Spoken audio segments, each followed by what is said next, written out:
Hello and welcome to the Womb Centered Healing Podcast. I'm Sama Morningstar and I have Eden here with me today. Thank you so much for joining us, Eden. Uh, You're welcome. a woman that I have interviewed before on the podcast, Sophia Wiseland, hooked Eden and I up after they had a connection, I guess, over on Clubhouse. And Eden and I had a conversation and agreed that it would be lovely to come on the podcast together. So thank you so much for joining us and for being willing to share with our audience here about your womb centered healing journey. So, Eden, would you please introduce yourself a little bit more? Tell us about where you're from, where you're at, um, and why you want to talk about your womb centered healing journey and what it's about. Okay. So, hello everyone. My name is Eden Gabrielle Edge. I um, interjected my middle name there because I just think it's so lonely and forgotten. And some of Okay. the, and I am 35 now, and I don't get to say my middle name often. So there it is. Um, I am the wife of one and the mother of three. I have a 16-year-old, I have a 13-year-old, and a 12-year-old. And believe it or not, it's not as hormonal in the house as you would think. They're all I female. the female is the 12-year-old, Uh-huh. the males are the 13 and 16-year-old. And the female is the most grounded. So Ah, yes, I am from a small town called Americus, Georgia, and I'm currently residing in Stockbridge, Georgia, which is 20 minutes away from downtown Atlanta. So it's I would just, if anyone asked, I would just say Atlanta. But I'm here today and grateful for this opportunity because um throughout my journey, I have recognized that there's a lot that I did not understand about myself, and there's a lot that I'm in conversation with, and I realize that other women don't understand about themselves. There are also a lot of different dynamics about our wombs and our vaginas that have been suppressed. And I do believe that my story is not for me to be selfish with, it is for me to share it. All stories sometimes don't have happy endings. I have typically been one that have always looked for a happy ending in a story, but I do know that whether it has a happy ending for me or a not so welcoming ending, the story itself is beneficial and all of them are learning opportunities. And I want to be able to give that someone. I want someone to hear what I have to say and learn from it, or just understand a different perspective or a different viewpoint, or just hear an experience. So that's me. beautiful. So when you look back at your journey and your experience and your story, where does womb centered healing fit in? And a lot of people, excuse me, a lot of people that I ask these types of questions of sort of realize in retrospect that their womb centered healing journey began way before they realized it began. And so I invite you to reflect on if you had a womb centered healing journey in your throughout your life, and you might not have even known that that was going on, that you were healing things around your womb. Where did it start for you?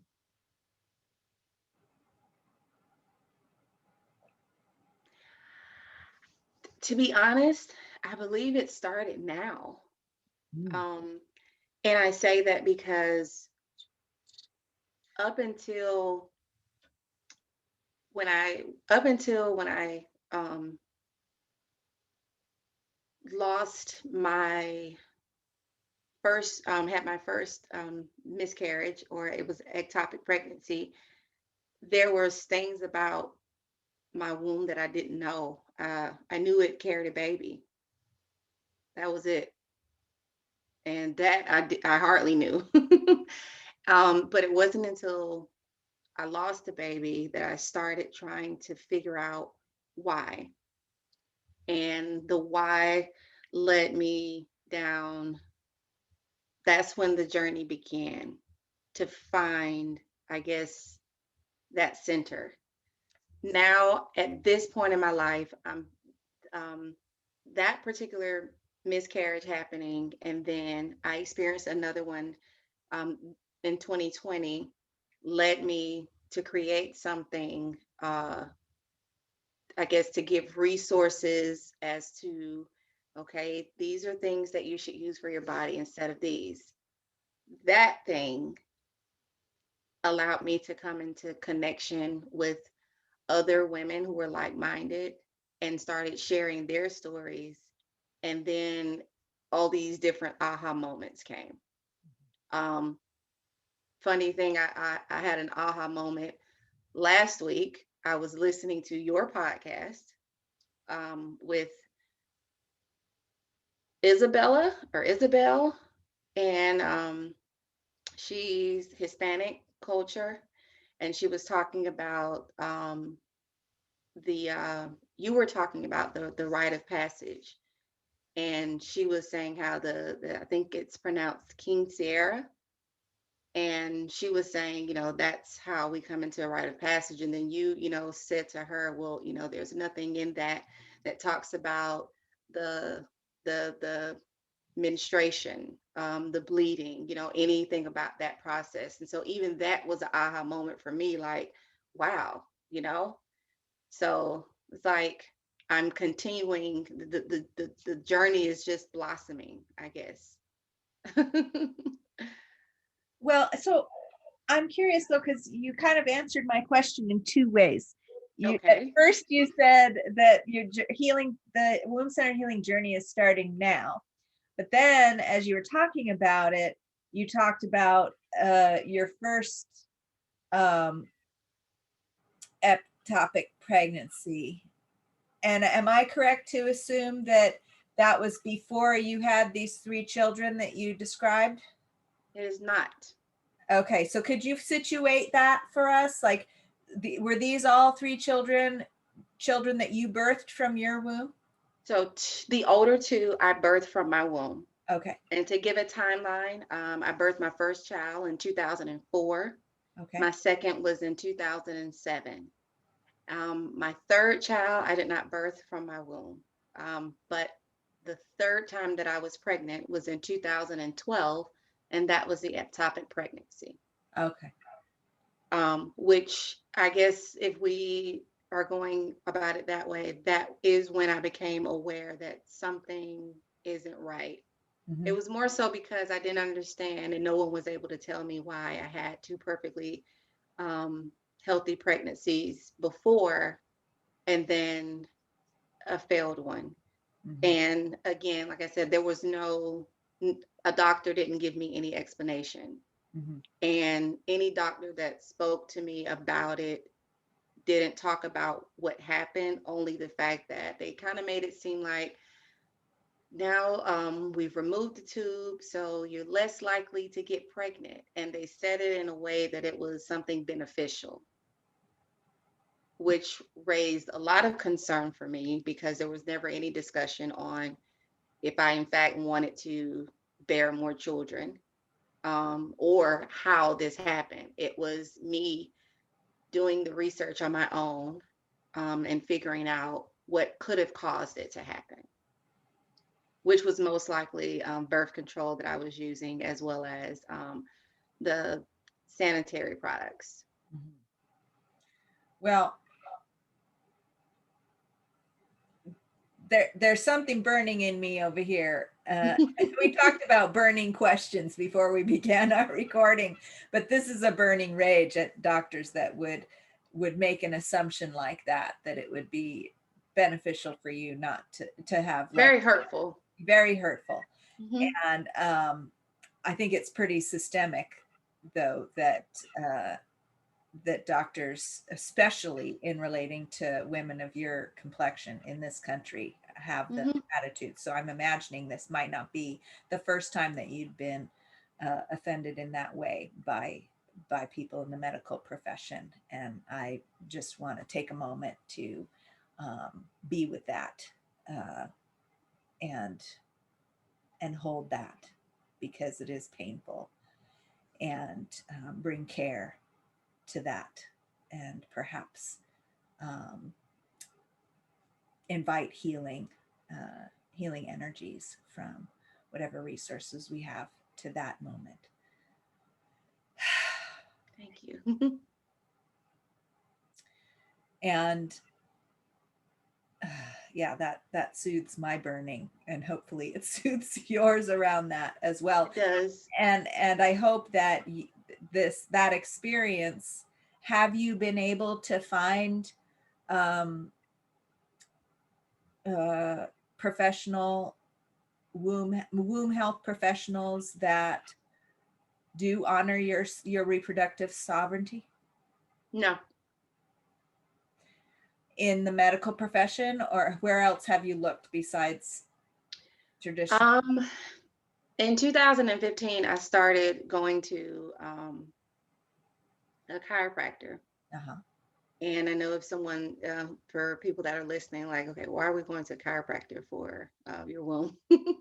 I actually was working for the chiropractor, and he practices straight chiropractic. So it's all on the holistic side. No pills, injections, machines, anything like that. And what he told me, what he broke down was that, um, of course, chiropractic manipulations are done on the spine, and the spine holds the nerves, and of course, the nerves tell the body what to do.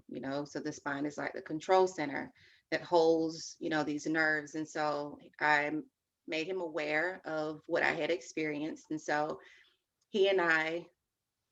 The first thing that we did was try to get my cycle back, because I had not had a menstrual cycle that was since the 2012 ectopic pregnancy. And Wait. Whoa.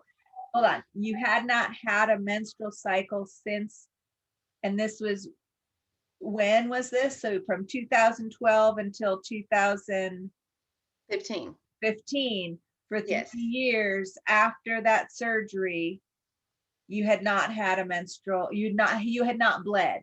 You may have Correct. been ovulating, you may have been having other parts of your menstrual cycle, but for Hmm. some reason you weren't bleeding.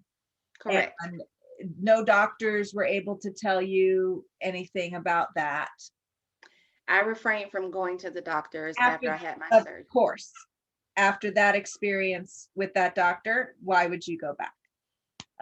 But then you started this job at this chiropractor. Chiropractor. Yes. You started to learn about this different approach to medicine of like, okay, if there's a pinch on one of these nerves that's feeding your womb, then Yep. something's not right. It's not getting the messages that it needs. Okay. So you started to learn about that after 2 years or 3 years of no menstruation. So, Correct. all right. I just wanted to clarify all of that. That is correct. Okay. Um, So then did you get treatments from him?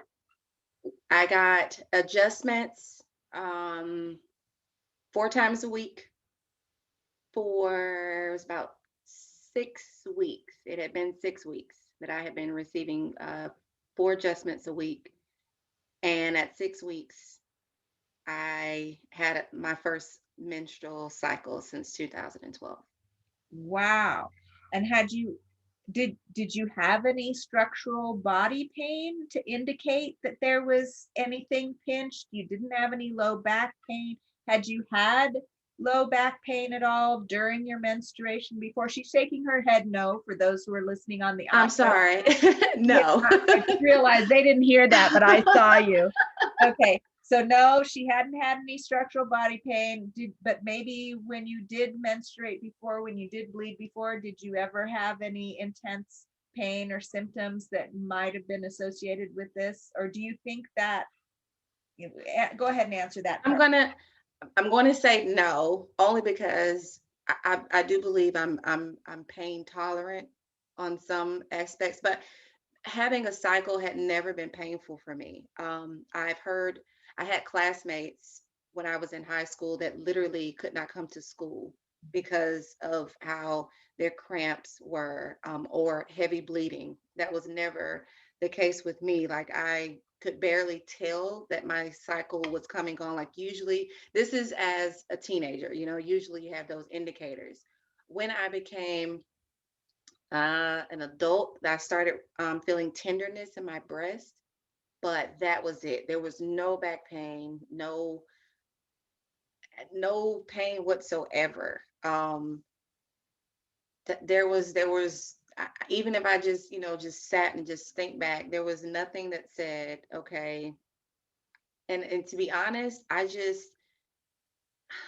know what I thought, but I was too afraid to go and have it checked out. Um, Did you have one thing. did you have things you should have had checked out? Well, the fact that I didn't have a cycle, Oh, I believed, and I didn't want. There were two reasons that I did not want to have a doctor look. The first reason was I didn't want them to overlook that I did want to bear children, mhm, because that was the experience. Which the ectopic pregnancy, that surgery and the recovery in the facility was just a horrible situation on its own. But when that happened, it was like I don't want to go to a doctor because I don't want them to not care, mhm, and I don't want them to find something and tell me that I'm not going to be able to have children. So those were the two reasons that I didn't want to go to a doctor. And so when I came across the chiropractor and it was, I can help you figure out if we can remove this blockage. And then it happened, it was soothing. And it was very comforting because he cared, more mhm, about what was going on through my body than my primary care physician.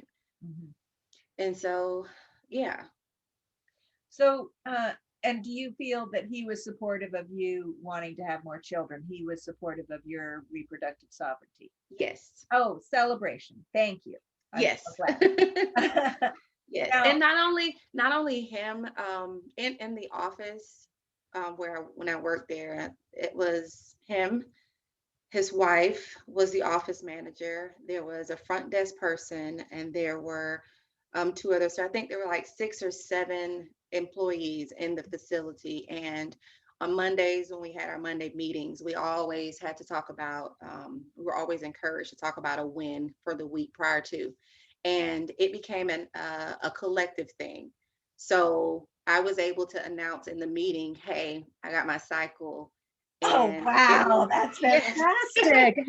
Who It else was announced at the work meeting on right, and it Monday was that they got their period, right? and it was a celebration, and it was not only was it a win for me, but it was a win for the chiropractor as well because this is something of his efforts. So that's the environment that I was in, and for 2 years, that was the environment. And so I had my cycle for 2 years there. I also started acupuncture while I was there. So there was an acupuncturist who Yes, worked in that facility in conjunction yes. with the, uh-huh. hmm So did you start acupuncture before you started your cycle, or was it just from the chiropractic adjustments you were getting that you feel that your cycle came back? It was just from the chiropractic adjustments. Uh-huh. And I have to say this, make sure that I say this. It was also my diet. Ah, what were you changing in your diet at that time? I took out fast food. Oh, like how often had you been eating fast food? Like what? Carl's Jr., McDonald's? What were you eating? McDonald's double cheeseburger was my favorite. Oh, McDonald's double cheeseburger. Oh my gosh, I remember those. Okay. And so what how did you decide to do that? What information did you get? Get this. So working for the chiropractor, we were not allowed to. You weren't allowed? weren't allowed. It was Like grounds for termination. if you showed up with Or McDonald's was caught. If you were seen at a McDonald's, a Burger King, a Taco Bell, anything fast food and on fast, your off time, even on your it- off time. yes. And it was even, I'm telling you, it was a beautiful place. Our breaks, we had an hour and a half long for lunch. And that was so you had the time to either go home and fix something or to sit down and eat something at a restaurant. Wow, I've never heard of this. I wonder how common practice that is. Because, it's not very American to tell people what they can eat and what they can't It's eat. not very common either. No. I talk to people now and they're like, I have 30 minutes. I'm like, what are you gonna do in 30 minutes? Like, so it was, and not only myself, but my family, we all stopped. We took fast food out of the diet. Oh, wow, your family got on board. Yes, Why did they do that? Did you convince them? What I happened? did. Well, and What I did you said, say? well, if my family, we do everything together. And even though I have teenagers, we do everything together. So when we eat, we don't do a lot of, oh, I want this, I want this. So we eat together. So if I can't partake in it, then we're not doing it. Oh And my goodness, you need to bottle that magic sauce up. You could be a gazillionaire. You already are, I don't know. But when you bottle that sauce up, it's gonna be happen again. yes, Because I can tell you there's for me and my body. yeah, and there's tons of moms out there that make a dietary change and their family is not going along. There are. So if you can bottle up whatever magic sauce you have that has your family totally on board, they only eat what you eat. hmm I'm telling you, bottle it up. Put it I'm on gonna figure it Etsy. out. Put it And my this is the thing though, my husband, he's the cook. I don't cook. and you have him cooking what you want to eat. Yes. Wow. And That's my the husband, magic sauce right there. it is my husband, I think he wants more children just as much as I do. And he cares about my womb health. He is always, my husband and I, we've been married. This year will be the 10th year, but we dated in high school and a little bit in college, kind of off and on. But I was the things that I do know and that I learned without being in school, which was really nothing, but the things I learned about just by vagina and how my reproductive system worked mainly came from him. And Did you have your first child with him? I did my Okay. first and second child with him. Okay. And then this last one, is it an adopted? It's it's his child.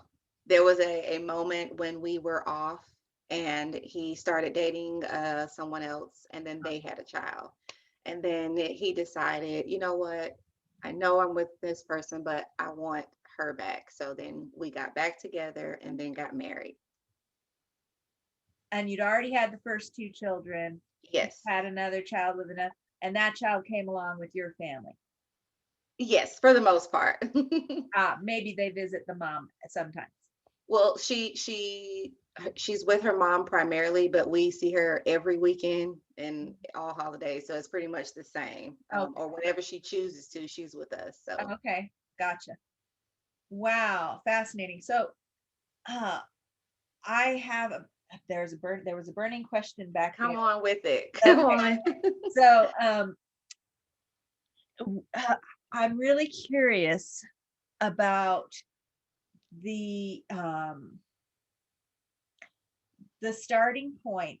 What initiated this contraction in your spine, in your pelvis, in your structures, in your systems after having born two healthy babies? And we hmm haven't talked about your pregnancies, your childbirth experiences hmm yet. Those could be involved. Could. Hmm. And it doesn't just have to be the second one. It could have been the first one and the second one combined and the postpartum care that you received in recovering from those is often the case. And I don't know if your chiropractor talked to you about that our bones change when we give birth, our pelvis opens up, and there are indigenous traditions of, I don't know if you've heard of the closing the bones ceremony, where and other postpartum practices that help our bodies come back together. And when that doesn't happen, the body creates tension patterns to stabilize, because the pelvis is destabilized, and we need our pelvis to be stable to be moving around, especially when you're raising several children. Right. I found this out. What you're saying, I found that out. You found it out 2 weeks ago. 2 weeks ago. Yes, 2 weeks ago. All right. And so nobody had told you about postpartum care. Nobody had told you about putting your hips back together. And hence, eventually after, so how long was it after your second child was born that you had the ectopic pregnancy?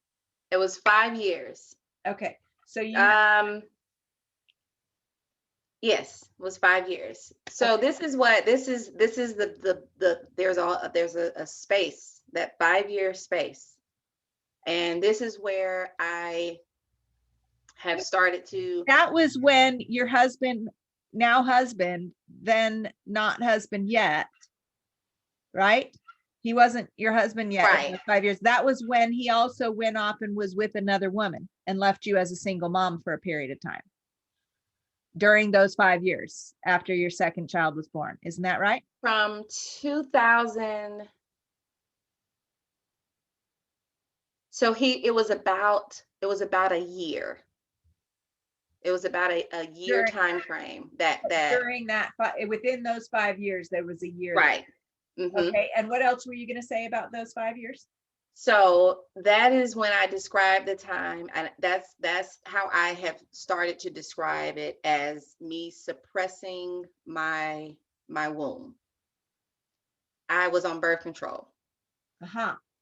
I was on and you hadn't been ever taking birth control before? I had, but this was a different one. This was the IUD. The birth control that I so in 2004, after I had my first child, I started birth control. I started the patch, and I had the patch for maybe a year.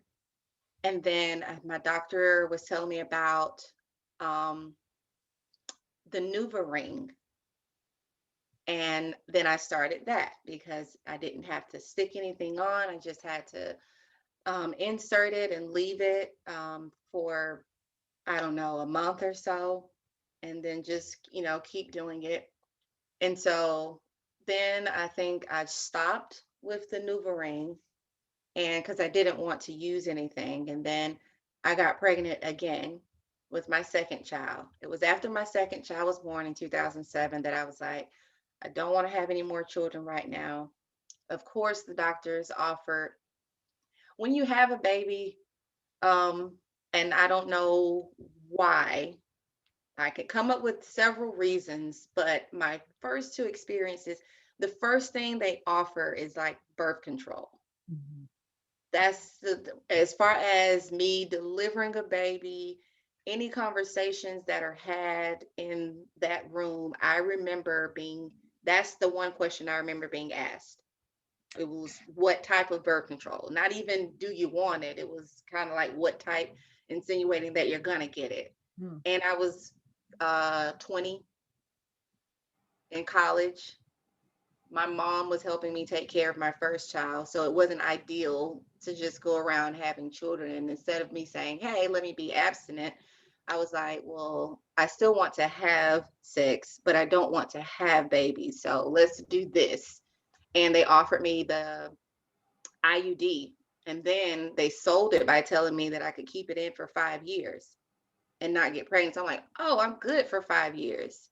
Well, for 5 years, that was the time when I say I suppressed. I did not have a cycle for 5 years because of the Mirena. That was the name of it, the IUD. And the way the Mirena works, it works two ways. It releases hormones, is one way. And then another way is shaped like a T. So it kind of makes a wall. So nothing can go out or come in, is how they explain it. So from 2007 until 2012. So to give a good timeline, from November of 2007 to February of 2012, I did not have a cycle because that IUD was placed. Right. And actually, I understand the way that the IUD works to be a bit different. Okay. They explain to you. Um, my understanding is that the IUD, the shape of it is, it's a T, but Mm-hmm. it's a flat, narrow piece of something. Mm-hmm. It can't make a wall. I didn't think it could, because I'm like, well, what is it? It has to be too small, but at the same time, that was what they said. So of Yeah, course, they weren't telling you the truth. obviously. Um, so what it really does is that it irritates the inside of your womb constantly, Mm-hmm. I'm causing sure. causing inflammation and an inability for a healthy endometrial lining to develop. Makes perfect sense. And without a healthy endometrial lining, the egg can't implant, even if it's fertilized, and it passes. But without a healthy endometrial lining, you also don't bleed. Now, that's the effect that it has on some women. Some women have excessive bleeding or Mm-hmm. I've been told. or all kinds of crazy symptoms. Yeah, and just the idea, and it's shocking to me that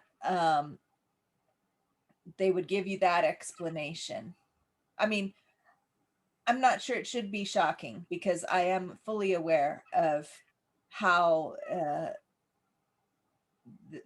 you know, the systemic racism in the medical system right now. But I also have heard that this is the same kind of, well, not that kind of a blatant lie, actually, with white women going in and getting an IUD. I've not heard that kind of a blatant lie reported to me. But that To a was 20-year-old. a 20-year-old, but that was a blatant lie. So okay, so again, I just want to take a moment to be with that hurt and bring our loving attention to that, those moments that you've described, um, because even again, they just were not honoring your reproductive sovereignty and your ability to make your own choices, not even asking you what you might want, and offering you things and telling you lies about them.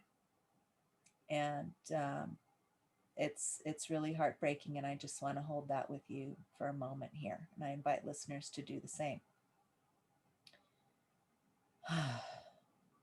And let it inspire us to action. And you know, perhaps I know that your work has ways that we can take action, um, and I'm looking forward to hearing more about that. But after we continue with this, Of course. um, is there anything else you need or would like to honor that moment that you just described, these moments of systemic mistreatment? Um, no, it's nothing else that I need. I appreciate, I extremely appreciate, because I've mentioned my story, just a little bit. When I say my story, just bits and pieces here and there, if the conversation comes up.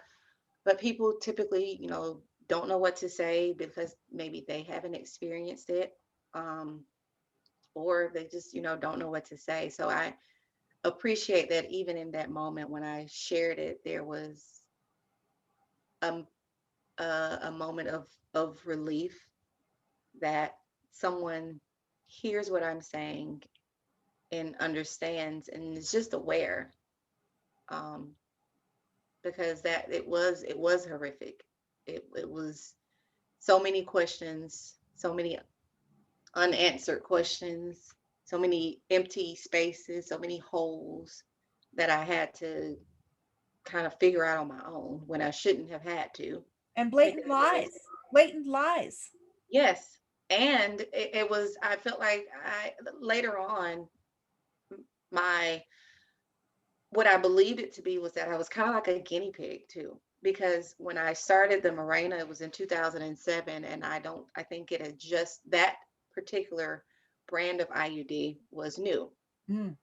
And it seemed as if at that point, the things that I was given was new. Hey, we had this, try this out.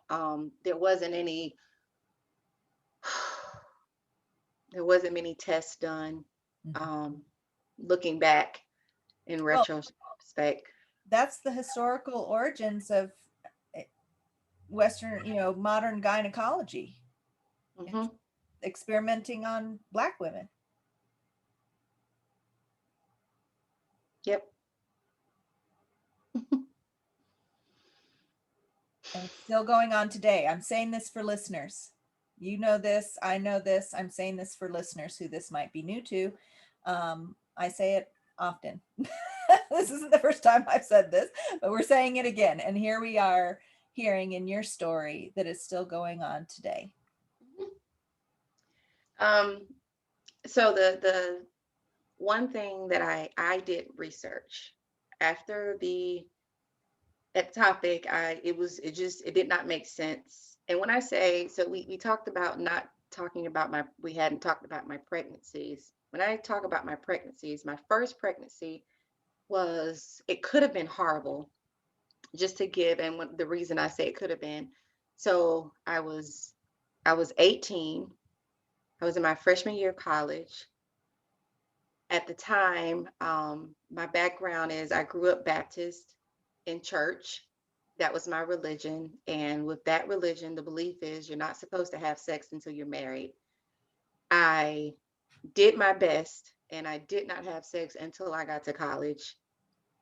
Um, but I just believe that if I knew why I wasn't having sex until I got married versus it just being like a no, then there would have been so much more understanding. But anyway, I with my boyfriend, I tell people it was so funny because I knew classmates of mine that had been having sex and they were like 13. And here I am, a college student, I'm 18. I think I literally had sex maybe 3 times before I got pregnant. And then I become pregnant, and then there was this whole denial thing because I was like, well, I can't be pregnant. I go to church. I'm a good girl. Like all of these, I have no idea. Like I look back at that Eden, and I'm like, girl. But that was my mindset. So then when I went to the school infirmary, and I went because I felt like I was full every day, but I had not eaten anything. That was how I explained it to the nurse. And she was like, okay, well, let's just get a urine sample. And then she goes with my urine and she comes back. And I remember she had the biggest smile on her face. And she told me, she was like, you're 19 and a half weeks pregnant. And I was like confused. One, why is she smiling? She knows I'm a kid, pretty much. I'm 18, but I'm like nowhere near adult. But she smiles and she tells me this. And then 19 and a half weeks, I'm almost through the second trimester with carrying a baby. And there's like, instead of anybody telling me what to do as far as how do I carry a baby, there's more conversations about why, in fact, I have a baby inside of me being unmarried. So there's all these gaps and holes. I did, however, from that 19 and a half week mark until I delivered. The 19 and a half week mark for me was in April, and I delivered the baby in August. During that time, I was living by myself in the dorm and I had a routine. And I don't know if it was the baby. I think Salma, you might be the expert at this right here. But I don't know if it was the baby that I was carrying or just my mindset. But that from that in that time from April to August, there was a lot of peace around me. Um, and it's funny because he's 16 years old now, but he's a very peaceful child. He Mm. ignites peace. He ignites love. He ignites everything having to do with like understanding. He has a lot of compassion. He's always trying to find some way to counsel or help. Like that's the type of person he is. But that was how my life was between April and August. I had a routine. I went to class. I worked at the library. I went to work after class. I ate pretty much the same thing, but it was like almost a vegan slash vegetarian diet that I had never done before. But for whatever reason, my baby wanted me to eat salad and fruit every day. And I exercise, and then I was to myself. My mom would come to my school on Sundays, and she would take me to get dinner and then take me back, and that was how that time was. I it was carrying him was like I said, it was very peaceful. And the delivery for him, the labor and delivery for him, I think it took about an hour and a half. And Wow. I don't remember pain. Um, I did have an epidural, but I had it at the time. They wouldn't give it to me until I had dilated 6 centimeters. And by the time I had dilated 6 centimeters and they had found the anesthesiologist and she had came in, I was at 7. And I think like 20 minutes after she left and had administered the epidural, I was pushing. And it I hadn't don't, taken effect. It hadn't taken effect yet. it hadn't. But you still had no pain, even though the epidural hadn't taken effect. There was no pain. And here's the thing, my son was born with a teratoma. What's a teratoma? It's, I guess like a tumor. Mm. It's a tumor. And it was on the back of his left side of his head, and now he has this long scar there because he had to have surgery when he was 3 months old.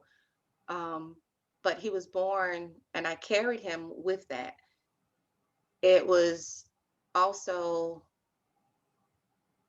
the doctors had told my mom that when we finally went to the doctor, and when I found out I was 19 and a half weeks pregnant, when we went to that first doctor's appointment, had the ultrasound, and they saw it. It was the size of a golf ball. So you can imagine a 19 and a half week old fetus and a golf ball, and they're like the same size. Mm. So they had encouraged my mom for me to terminate the pregnancy. My mom was against it. She didn't tell me any of this until my son was 3 years old. But Wow. yes, she was against it. And so she told them we would just see how it goes. So the tumor stopped growing. He continued to grow.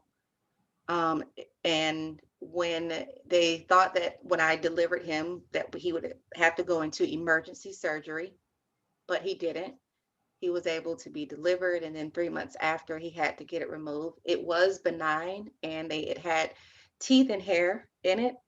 That's, So they, I thought that a teratoma, and oftentimes what they say about these teratomas in utero is that there might have been a twin yeah, that's what developing they said. that then got absorbed into the body of the other baby. Hmm. So, but even though that was the experience, it was still a lot of peace. The labor and delivery was peaceful. Everything was peaceful as far as how I stayed away from people. That I think that was the main thing. And I was to myself, and it was just me and him. And so that was my first pregnancy. My second pregnancy was um,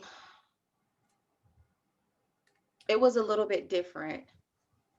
It was a little bit more. It was more stressful. Eden, we need to take a pause for a second here. Hold on. So, our timing is running out here, and I'm on the edge of my seat to hear about the second pregnancy and what's all leading up to this whole womb-centered healing journey. So we're going to need to take a part two, listeners. So stay tuned. We're going to pause this story here and let us all reflect on what's been shared in this podcast with Eden today and the wisdom coming here. I do want you to share, Eden, however, that you do have you've taken action to help others who may have been misled, had misinformation about menstrual products. We haven't even gotten into all of that in detail yet. We will in part two, I promise, listeners.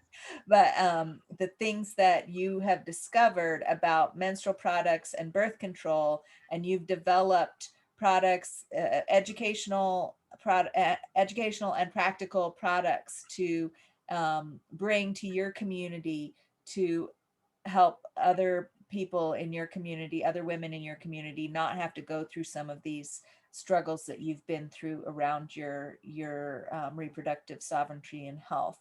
So would you please share about where people can learn more about this? Yes, my company is named Hygiene, and it's spelled Hygenee.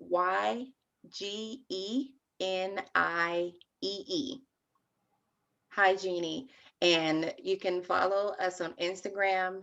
That's where we put most of the material as far as education, at Hygiene. And then we also have hygiene.com, where you can find all natural feminine care products. And that's anything from your washes to your pads to your tampons to your liners, your wipes. We are expanding daily. So there'll be more products there. And basically, like I tell most people, I'm trying to be the all natural, safe zone for feminine care products, kind of like the Walmart of feminine care, all natural.